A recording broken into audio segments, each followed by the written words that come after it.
Hola a todas y a todos, mi nombre es Magdalena Pastamorro, soy estudiante de Medicina de la Universidad de Talca, curso mi segundo año y hoy les traigo una clase de corazón y pericardio.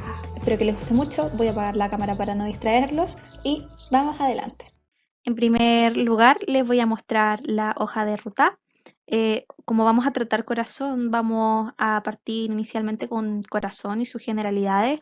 Luego nos vamos a enfocar en su configuración externa, su configuración interna y vamos a hablar acerca de sus túnicas. Y luego vamos a hablar acerca del sistema de conducción y cómo la sangre circula al interior del corazón. Vamos a hablar acerca de su vascularización e inervación, retorno venoso, linfáticos, todo lo que respecta al corazón. Y finalmente vamos a hablar del pericardio y todo lo que trae consigo. También vamos a hablar de su inervación, su vascularización, su retorno venoso y los linfáticos que están implicados con el pericardio. Como introducción, vamos a decir que el corazón corresponde al motor corporal, ¿ya? Esta va a ser una víscera que se va a ubicar al centro del tórax, entre los pulmones y sobre el diafragma. Se ubica anterior a las vértebras torácicas a nivel de T4 y T8, entre T4 y T8, y también podemos decir que se encuentra posterior al esternón y a los cartílagos costales de las costillas de la 2 a la 6. La función del corazón es bombear sangre y esta va a presentar cavidades. Una cavidad superior que son receptoras y unas cavidades inferiores que son expulsoras. Las superiores se denominan atrios, mientras que las inferiores se denominan ventrículos. Con respecto a las paredes de los ventrículos podemos ver de que hay unas que tienen paredes más delgadas y otro que tiene paredes más gruesas. El ventrículo derecho va a presentar paredes más delgadas, mientras que el ventrículo izquierdo va a presentar paredes más gruesas. Esto nos va a indicar el tipo de sangre que tiene cada ventrículo. Es decir, nuestro ventrículo derecho va a presentar sangre de tipo venosa con baja concentración de oxígeno, mientras que nuestro ventrículo izquierdo va a presentar sangre de tipo arterial y esta va a encontrarse con harta o altas cantidades y concentración de oxígeno. Cabe destacar de que esta última cavidad, el ventrículo izquierdo, va a ser el expulsor de sangre por medio de la aorta. Para vencer la presión que tiene este vaso, nuestro ventrículo va a tener que ejercer mucha fuerza para expulsar la sangre. Es por esto que las paredes de este ventrículo van a ser más grandes, más gruesas que las del ventrículo derecho. Bueno, el corazón se va a dividir funcionalmente en dos mitades, una mitad derecha, por donde va a circular sangre venosa, y una mitad izquierda, por la cual va a circular sangre de tipo arterial. Cada atrio va a presentar prolongaciones, estas se denominan aurículas, la podemos ver acá. Estas son como pequeñas hojuelas, ¿ya? Que van a ser parte de este atrio. Los atrios van a estar conectados con los ventrículos gracias a estos orificios que se denominan orificios atrioventriculares, que los podemos ver en la imagen. Aquí se van a encontrar formaciones fibrosas que van a controlar el paso de la sangre desde una cavidad a la otra. Y estas son las valvas, que son las que estamos viendo en color blanquito acá. Son las valvas de los aparatos valvares, como bien dice aquí. Con respecto a la forma del corazón, este se describe como una forma triangular, similar a una pirámide cuadrangular truncada, ¿ya? Va a presentar una base posterior que va a estar dirigida hacia posterior y va a estar formada por la cara posterior de los atrios. Em, y estas cuatro caras, podemos decir de que primero tenemos la anterior, o esternocostal, que es esta que podemos ver acá. También podemos decir de que esta cara se va a relacionar con la pared esternocostal. También tenemos una cara inferior diafragmática que se va a apoyar en el diafragma, una cara izquierda o pulmonar izquierda. Esta va a estar en relación a la cara mediastínica del pulmón izquierdo. Y finalmente vamos a tener una cara derecha o pulmonar derecha, que es esta de este lado. Esta va a estar formada por la porción convexa de la pared externa del atrio derecho. ¿Ya? Aquí podemos ver el atrio derecho por su pared convexa. También vamos a ver de que tenemos un ápice o vértice que se va a dirigir hacia anterior inferior y hacia la izquierda. Con respecto a las características del corazón, el corazón va a presentar un color normal rosa pálido. El grosor de sus paredes son delgadas a nivel de los atrios y del ventrículo derecho, mientras que el ventrículo izquierdo va a presentar una pared más gruesa. Va a tener un peso normal en el humano adulto de entre 270 y 275 gramos y va a medir aproximadamente 10 centímetros de altura, 10 de ancho y 25 en su circunferencia. Desde el ventrículo derecho se va a originar el tronco pulmonar, que es este de aquí, y la aorta se va a originar del ventrículo izquierdo, como podemos ver en la imagen, y de estas van a emerger las coronarias, que las vamos a ver más adelante. Y bueno, a continuación vamos a referirnos a la configuración externa del corazón. En la cara anterior o esternocostal del corazón se pueden observar diferentes estructuras, entre ellas el atrio derecho, donde sabemos que llega a las cavas superior e inferior. También nos vamos a encontrar con la aurícula derecha e izquierda, el ventrículo derecho, que nosotros sabemos que es el lugar de origen del tronco pulmonar. También nos vamos a encontrar con el ventrículo izquierdo, que es el origen de la aorta y de las arterias coronarias, y también con el ápice del corazón.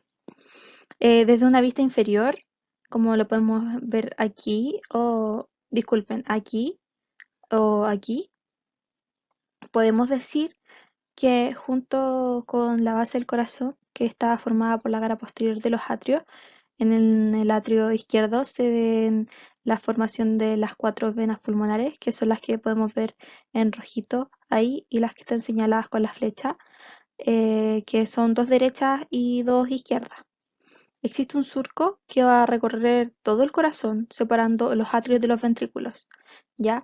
Este se llama surco coronario y lo podemos ver en las imágenes, acá también lo podemos ver.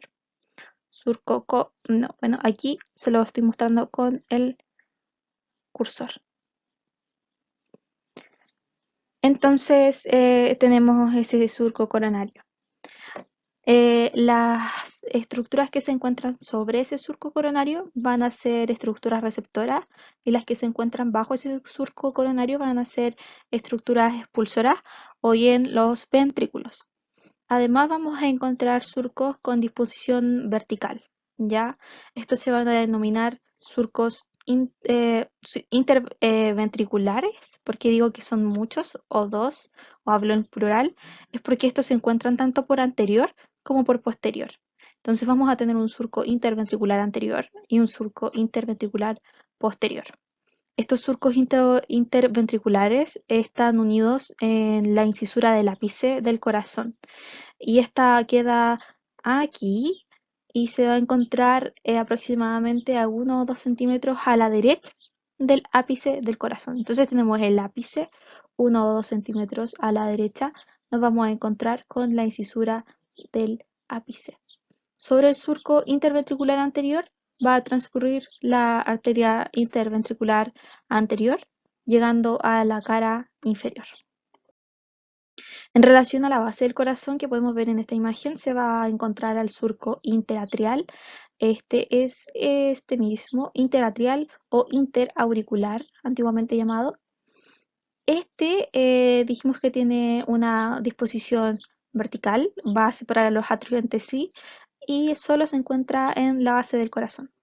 Generalmente este no se va a apreciar porque va a estar tapado por las venas pulmonares derechas que están seleccionadas con la estrella derecha a derecha y aquí está la izquierda y la izquierda.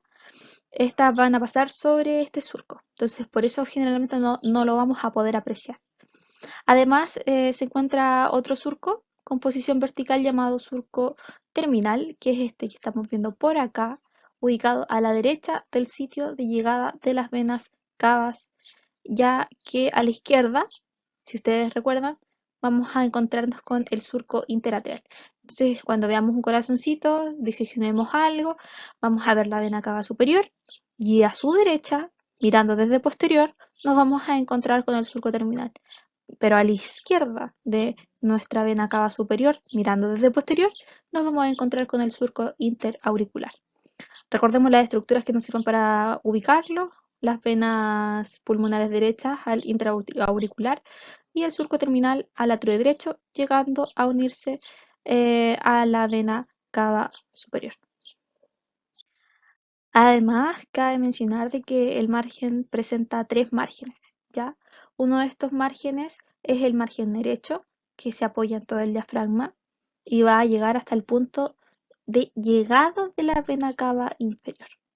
Está separando la cara esternocostal, que es la que estoy mostrando, o anterior, de la cara inferior o diafragmática, que es la que se encuentra hacia abajo. Además vamos a tener dos márgenes más. Estos márgenes se llaman margen superior izquierdo y un margen inferior izquierdo. Fíjense que estamos viendo el corazón aquí desde su base. Ya recordemos esta visión, el surco interatrial o interauricular, y también podemos ver el surco terminal, vena cava inferior, vena cava superior, arco aórtico. Y aquí tenemos las venas pulmonares, las derechas y las venas pulmonares izquierdas. Estos surcos, o sea, estos márgenes superiores, izquierdo y derecho, van a separar la cara pulmonar izquierda del resto de las caras. Esta es la cara pulmonar izquierda, entonces se va a encontrar entre ambos márgenes. Bueno, con respecto a las relaciones del corazón, en la cara anterior se relaciona con la pared esternocostal, permitiendo dibujar la silueta cardíaca o proyectar así externamente el corazón en el tórax. La proyección externa de esta silueta cardíaca se realiza uniendo cuatro puntos a través de líneas convexas. El primer punto se ubica en relación al margen superior del tercer cartílago costal derecho a unos 1,25 centímetros del margen derecho del esternón. El segundo punto se va a ubicar en la zona media del sexto cartílago costal a también 1,25 centímetros del margen derecho del esternón. El tercer punto se va a ubicar en relación al quinto espacio intercostal izquierdo en relación a la línea media clavicular o también en relación al pezón. También en este punto se va a ubicar el vértice del corazón, como bien se ve en la imagen. Y por último, el cuarto punto se ubica en relación al margen inferior del segundo cartílago costal izquierdo a más o menos 1,25 centímetros del margen izquierdo del esternón. Si se miden y si se unen estos cuatro puntos a través de líneas convexas, como ya bien dije posteriormente, se obtiene la silueta cardíaca y con esto se puede realizar maniobras de reanimación cardiopulmonar eh, y todo esto de manera efectiva. Por otra parte, su cara inferior o cara diafragmática está apoyada en el diafragma, como se ve en la imagen. Esta es bastante móvil debido a la contracción del diafragma que provoca el descenso del corazón. La cara derecha, por su parte, o pulmonar derecha, está en relación con la cara mediastínica del pulmón derecho, por lo tanto, esta cara mediastínica del pulmón va a estar en contacto con el atrio derecho, que sería esta parte de acá. Por otra parte, la base del corazón, como bien vemos en la imagen, esta cara va a estar conformada por la cara posterior de los atrios, ¿ya? Y se va a relacionar con el esófago. Y gracias a esta relación es posible la realización de la ecocardiografía transesofágica, en la cual por el esófago se introduce una cámara y un transductor ecográfico para explorar las cavidades cardíacas. Por otra parte, el ápice del corazón, como lo vemos en la animación, se va a ubicar en relación con el quinto espacio intercostal izquierdo a nivel de la línea medioclavicular, como ya lo habíamos dicho en este punto. Y eso, ahora a continuación vamos a ver la configuración interna del corazón. Aquí podemos ver una animación de un corazón y su conformación interna. Vamos a verla a continuación. Bueno, partiendo vamos a hablar sobre características comunes de los ventrículos. Vamos a ver, y ya lo hemos repetido varias veces, de que es una cavidad expulsora de sangre arterial.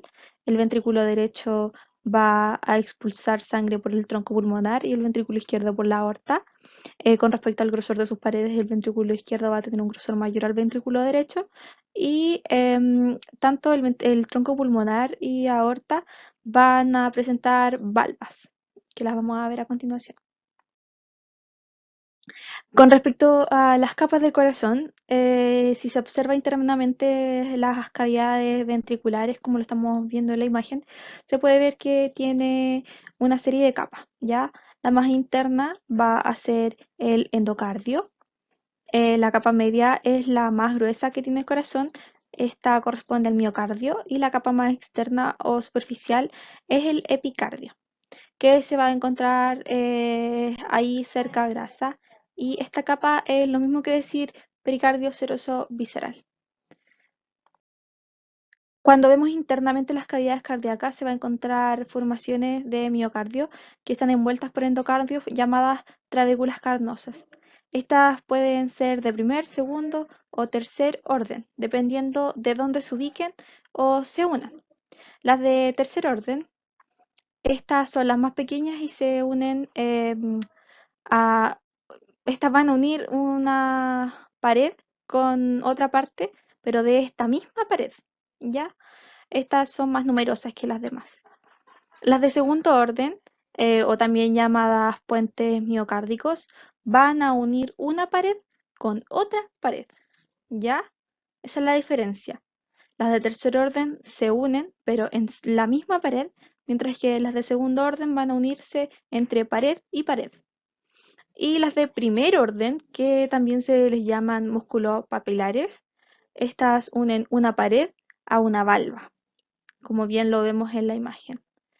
Em, y esta unión se hace a través de cuerdas tendinosas que van a ser exclusivas de los ventrículos. Como estas trabéculas carnosas están formadas por miocardio, se puede decir de que estas son de tipo contráctil. Además, vamos a ver que tenemos aparatos valvares atrioventriculares. En la imagen podemos ver dos, los de tipo arterial y los de tipo atrioventricular. Ahora vamos a hablar de los atrioventriculares. Estos son los más grandes y están formados en primer lugar por un anillo fibroso, el cual se inserta en todo el contorno del orificio atrioventricular y forma parte del miocardio. En el anillo fibroso vamos a encontrar las llamadas valvas, que poseen dos caras, una cara superior que mira hacia el atrio o bien hacia arriba y una inferior que va a mirar hacia el ventrículo o hacia abajo. La cara superior de esta valva va a contener una cúpula convexa, que es la que estoy mostrando aquí y se las coloqué aquí. Esta se llama cúspide. Por lo tanto, si un aparato valvar tiene tres valvas, va a tener tres cúspides, ¿ya? Este es el aparato valvar atrioventricular y me va a dar origen a dos, ya, tanto derecho como izquierdo. En el caso del aparato valvar atrioventricular derecho, que es el que estamos viendo acá, este se va a llamar tricúspide y es porque va a tener tres cúspides. Entonces vamos a tener una valva anterior, aquí en esta, una anterior, una posterior y una septal.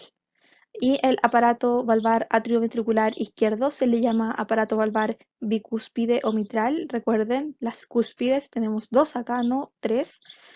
Este va a presentar una valva anterior y una valva posterior. No va a tener una septal. Los aparatos valvares atrioventriculares también están formados por las estructuras que le otorgan movilidad a las valvas, que son los músculos papilares y cuerdas tendinosas. Cuando el miocardio se contrae junto con los músculos papilares, estos se van a tensar, ¿ya? Haciendo que también lo hagan las cuerdas tendinosas cerca de las valvas para impedir que una vez que el ventrículo se contrajo, vuelva a ingresar la sangre hacia el ventrículo desde el atrio, ya que cuando el ventrículo se contrae, lo que busca va a ser expulsar la sangre a un vaso principal. En relación con la base de los ventrículos vamos a encontrar los aparatos valvares arteriales, ¿ya? Con respecto al ventrículo derecho va a estar asociado el aparato valvar del tronco pulmonar, Y con respecto al ventrículo izquierdo se va a encontrar el aparato valvar asociado a la aorta. Y aquí lo podemos ver también: ventrículo derecho, tronco pulmonar, ventrículo izquierdo, aorta, aparatos valvares arteriales. Y estos son los atrioventriculares, ¿ok? El aparato valvar derecho es más pequeño, ¿ya? Y estos van a estar formados por válvulas. Va a estar inserto periféricamente por un anillo fibroso y estas válvulas se les llama válvulas semilunares. Estas van a tener forma triangular y cabe destacar que la válvula pulmonar va a encontrarse hacia anterior, mientras que la aórtica se va a encontrar hacia posterior. Las válvulas semilunares tienen una cara superior mirando a la arteria, ¿ya? Y una inferior convexa que va a mirar hacia el ventrículo. ¿Ok? Entonces, las valvas por su parte tienen un extremo adherido al anillo fibroso y dos libres, ¿ya? Y aquí los podemos ver: ese extremo unido y dos libres hacia afuera. También podemos decir que estos se van a unir y van a formar un vértice, que aquí estoy seleccionándolo. Este vértice se va a llamar nódulo, es una pequeña elevación, y estos se van a contactar entre sí, ¿ya? Y de esta forma van a hacer el cierre del aparato valvar arterial. Una vez que el ventrículo se contrae y vence la presión de la arteria, esta sangre va a tender a devolverse hacia los ventrículos. Y esto es evitado por los nódulos cuando se juntan. Entonces los aparatos valvares arteriales van a funcionar por diferencia de presión, ya que estos no tienen músculos papilares como los tenían los atrioventriculares. La parte delgada de cada lado del nódulo, ven que está el nódulo, ahí tenemos un nódulo. Las partes delgadas de los costados se van a llamar lónula, ya aquí está indicada con la flecha amarilla. Y por otro lado, están los senos semilunares, que son los espacios que quedan en relación con la cara superior de las válvulas, ¿ya? Y los senos semilunares son los que podemos ver aquí, son senos. En el caso del aparato valvar aórtico, que es el que representa esta imagen, ¿ya? Estos senos son los que van a dar origen a las arterias coronarias. Fíjense de que aquí tenemos los tres senos, las tres válvulas semilunares, y aquí podemos ver de que está el orificio de la arteria coronaria derecha y va a dar origen a la arteria coronaria derecha. Entonces, por ejemplo, aquí, cuando nosotros ya desde dentro del corazón estamos expulsando la sangre por la aorta, en las valvas van a tener unos pequeños orificios, que son estos mismos de acá, que van a permitir que la sangre no se vaya toda por la aorta, sino que una porción o un poco de ella se vaya por las coronarias para alimentar el corazón. El aparato valvar arterial del tronco pulmonar, que es este, va a tener, y aquí se los anoté porque para que lo tengan presente y lo puedan visualizar: válvula semilunar, derecha, izquierda y anterior. Recuerden que este se encuentra hacia anterior, entonces esta sería la anterior, esta sería la izquierda y esta sería la derecha. Mientras que el aparato valvar arterial de la aorta, que es el de atrás, va a tener una derecha, una izquierda y una posterior. Con respecto a las estructuras que se encuentran al interior del corazón, además tenemos a los septos. La pared septal se denomina septo interventricular. Esta tiene una parte muscular, que la podemos ver aquí, bastante prominente, y una pequeña parte membranosa. Esta pequeña parte membranosa se denomina septo atrioventricular y permite la fijación de la valva septal del aparato valvar atrioventricular derecho. A continuación vamos a hablar acerca de las túnicas del corazón. En primer lugar nos vamos a encontrar con el endocardio, que es la túnica más interna. Esta va a revestir internamente a las cavidades cardíacas.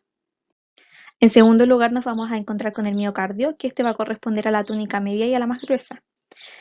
Este va a estar formado por varias estructuras y estas son formaciones de tipo fibroso que los vamos a llamar anillos fibrosos. Entonces, cada orificio de los que vimos antes, los atrioventriculares o arteriales, van a presentar este tipo de anillos. De anterior a posterior nos vamos a encontrar en primer lugar con el anillo fibroso del tronco pulmonar, luego con el anillo fibroso aórtico, luego con el anillo fibroso derecho y por último con el anillo fibroso izquierdo. Existen zonas más firmes y más unidas al miocardio, ya de forma triangular que van a corresponder a zonas comunes entre los anillos fibrosos, tales como lo son el trígono fibroso derecho y el trígono fibroso izquierdo, como también el tendón del infundíbulo. El trígono fibroso derecho va a unir al anillo del aparato valvar atrioventricular derecho con el anillo fibroso atrioventricular izquierdo. ¿Ya? El trígono fibroso izquierdo va a unir el anillo del aparato atrioventricular izquierdo con el anillo fibroso aórtico. Y por último, el tendón del infundíbulo que se va a encargar de unir los anillos fibrosos de las arterias que existen en la región de arriba, tanto de la pulmonar como la aórtica. Y por último, como tercera capa, nos vamos a encontrar con el epicardio. Este es la capa más externa y también se puede llamar como pericardio seroso visceral. Y en esta imagen sería el que estoy encerrando en un círculo. A continuación vamos a hablar acerca del sistema de conducción que tiene el corazón, ¿ok? Bueno, con respecto a este sistema de conducción, el corazón presenta un automatismo cardíaco. Ya con eso quiero decir que si se saca y se aísla en una solución con ciertas condiciones, este podría seguir latiendo, ya que tiene su propio sistema de conducción, ¿ok? En primer lugar vamos a hablar del nodo sinotrial. Este es nuestro marcapasos natural y genera impulsos eléctricos cada 0,8 segundos que viajan por las mismas fibras musculares, distribuyéndose primero en los atrios, produciendo así su contracción, y luego se van hacia los ventrículos. Este impulso eléctrico va a llegar al nodo atrioventricular, ¿ok? Este nodo sinoatrial, de forma usada, se busca entre el atrio derecho, ya en relación a la llegada de la vena cava superior o en relación al surco terminal, donde estoy indicando. Este es poco visible y se palpa más que nada. En segundo lugar vamos a ver al nodo atrioventricular. Este nodo es el segundo nodo que está ubicado en el atrio derecho. ¿Ya? Aquí llegan los impulsos eléctricos a través de las fibras musculares y está ubicado junto en la región triangular llamada trígono o triángulo del nodo atrioventricular, en esta posición que queda entre la valva septal del aparato valvar del atrio ventricular derecho, ¿ya? Entre la válvula del seno coronario y el tendón de la válvula de la vena cava inferior. Es una pequeña prolongación hacia superior de la válvula. Este nodo atrioventricular es el responsable de enviar el impulso nervioso hacia los ventrículos mediante una prolongación de este nodo llamada fascículo interventricular, ¿ya? O también conocido como el haz de His, como sale en esta imagen de acá abajo, que luego se va a dividir en dos pilares, un pilar derecho y un pilar izquierdo. El pilar derecho va a descender por la pared septal del ventrículo derecho para luego atravesar el puente miocárdico o la trabécula septal marginal, llegando a los músculos papilares, al músculo papilar anterior particular, dividiéndose en ramos subendocárdicos que van a ser las llamadas fibras de Purkinje.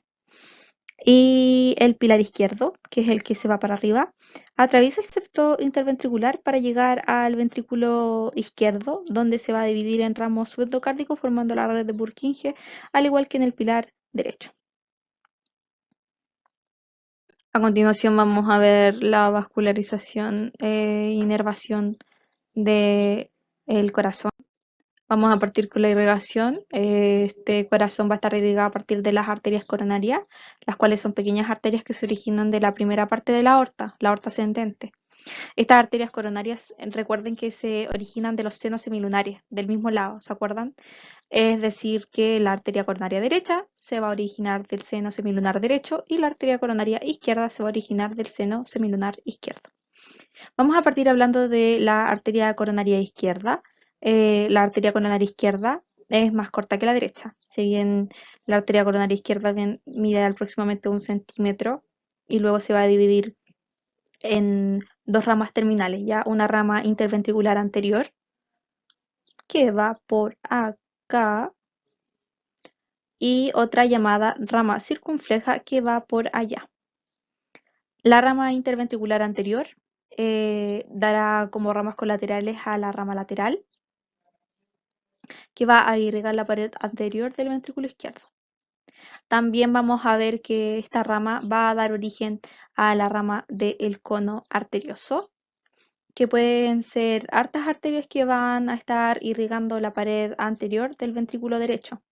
Específicamente la zona que está en relación al origen del tronco pulmonar, llamada cono arterioso. ¿Ya? Y si la rama es grande, se necesita solo una. En cambio, si son más pequeñas, puede estar constituida por 2 o 3 ramas. Y las ramas más importantes que da la rama interventricular son las ramas interventriculares septales que corresponden a las ramas o arterias que van a perforar el septo interventricular, introduciéndose en él, irrigando los 2 tercios anteriores de este septo. Por otro lado, la rama circunfleja va a originar durante su trayecto ramas atriales que van a irrigar al atrio izquierdo. Y también vamos a ver que se van a generar ramas ventriculares que van a irrigar al ventrículo izquierdo. Y dentro de estas ramas ventriculares vamos a ver a la rama o a la arteria marginal izquierda, la cual va generalmente apoyada hasta el ápice o vértice del corazón. ¿Ya? No hay que confundir a la arteria lateral, que es rama de la interventricular anterior, con la arteria marginal izquierda. ¿Ok? Y cabe destacar que la rama interventricular anterior se proyecta hasta la cara inferior o diafragmática del corazón, por ello que también vamos a decir que esta va a irrigar cierta parte o una pequeña porción de la pared posterior del ventrículo izquierdo. Eso era lo relacionado a la coronaria izquierda. Ahora vamos a hablar acerca de la coronaria derecha. Bueno, con respecto a la arteria coronaria derecha, podemos decir de que esta es la que tiene mayor longitud. Y si comparamos, por ejemplo, los diámetros, ambas van a tener diámetros similares, 1 o 2 milímetros, pero con respecto a la longitud, esta le gana a la coronaria izquierda. Se va a originar en el seno semilunar derecho y va a tener varios segmentos. Bajo la aurícula, vamos a ver que esta coronaria derecha nos va a dar ramas atriales y ramas ventriculares. Y por la cara inferior o pared posterior del ventrículo derecho, la arteria coronaria derecha va siempre por el surco coronario y en esta pared origina la rama interventricular posterior.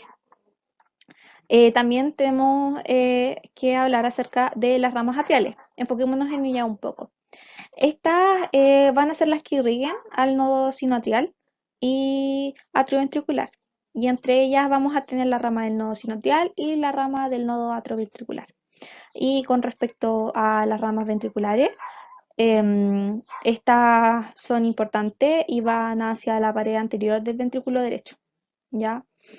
Entre estas tenemos a la rama del cono arterioso, tenemos a la rama marginal derecha, que esta es la más grande y se va a encontrar en relación con el surco derecho del corazón, irrigando la pared anterior del ventrículo derecho. Y también vamos a tener a la rama interventricular posterior. Esta va a irrigar la pared posterior del ventrículo derecho e izquierdo, originando las ramas interventriculares septales y la rama posterolateral derecha. Aquí podemos ver a la rama posterolateral derecha. Esta rama posterolateral derecha va a originar ramas para el atrio izquierdo, que van a ser atriales, y pared posterior del ventrículo izquierdo, que van a ser ventriculares. Y también vamos a tener a las ramas interventriculares septales, que son arterias que van a perforar el septo interventricular e irrigar 1 tercio posterior de este. O sea, 1 tercio de este septo, pero este tercio va a ser el posterior. Y siguiendo la línea, vamos a hablar ahora acerca del retorno venoso. El retorno venoso del corazón está asegurado por venas que van acompañando a las arterias coronarias y a sus ramas. ¿Ya? En primer lugar vamos a tener a la vena interventricular anterior, esta de acá. La vena interventricular anterior va acompañando a la rama interventricular anterior y recorre el surco interventricular anterior. Em, Recibiendo, como bien vemos, aquí como afluente a la vena lateral. Esta vena, una vez que abandona el surco interventricular anterior y se introduce al surco coronario, va a cambiar su nombre a vena cardíaca magna. La vena cardíaca magna, por su parte, recorre el surco coronario acompañando a la arteria o rama circunfleja y va a recibir afluentes como la vena marginal izquierda y también a la vena oblicua del atrio izquierdo. Una vez que recibe a la vena oblicua del atrio izquierdo, aumenta su lumen, disculpen, transformándose en el seno coronario, que lo vemos a continuación. Entonces recibimos a la vena oblicua del atrio izquierdo, que viene por allá, se suma a la vena cardíaca magna y forman el seno coronario. Este seno coronario es el principal elemento de retorno venoso al corazón y va a llegar al atrio derecho recibiendo múltiples afluentes. Entre ellos tenemos la vena posterior del ventrículo izquierdo, tenemos la vena cardíaca menor, que es la continuación de la vena marginal derecha, recordemos, y también a la vena cardíaca media o interventricular posterior. Por otra parte, con respecto al drenaje linfático, vamos a encontrar nodos y vasos linfáticos que van a recoger la linfa del corazón. Vamos a tener de tipo subendocárdico, que son los más profundos y se encuentran en relación al endocardio, que van a llegar a su vez a los intramiocárdicos, que estos van a estar en relación con las fibras musculares del corazón y que van a llegar a su vez a los subepicárdicos, que son generalmente los más grandes y de tipo observable. En relación a estos vasos y nodos subepicárdicos, se van a tener los principales colectores linfáticos del corazón que corresponden a dos troncos. El tronco coronario derecho, que va a recoger toda la linfa que viene del atrio eh, y ventrículo derecho, y el tronco coronario izquierdo, que va a recoger toda la linfa que viene de la parte izquierda del corazón. Estos troncos van a llevar finalmente la linfa hacia los troncos broncomediastínicos que recoge la linfa de las vísceras del tórax. Con respecto a la inervación autónoma, como bien ya dijimos, el corazón tiene un automatismo cardíaco. Recuerdan, dada por el nodo sinoatrial que va a generar impulsos eléctricos cada 0,8 segundos. Por otra parte, el sistema nervioso autónomo va a través del plexo cardíaco va a modular la frecuencia cardíaca, tanto aumentándolo o disminuyéndola. El plexo cardíaco entonces se forma a partir de ramos que vienen del tronco simpático eh, y del nervio vago. Ya, y va a presentar una parte superficial y una profunda, y la profunda es la que se va a distribuir junto con el plexo pulmonar. La parte superficial y profunda se van a unir y van a formar ramos que se van a distribuir junto con las arterias coronarias y van a llegar a las diferentes partes del corazón. Por lo tanto, el sistema nervioso autónomo simpático es el que prepara al individuo para la huida y los efectos que tiene dentro del tejido músculo cardíaco son un aumento de la frecuencia cardíaca. Lo podemos ver aquí con la personita que está corriendo del COVID.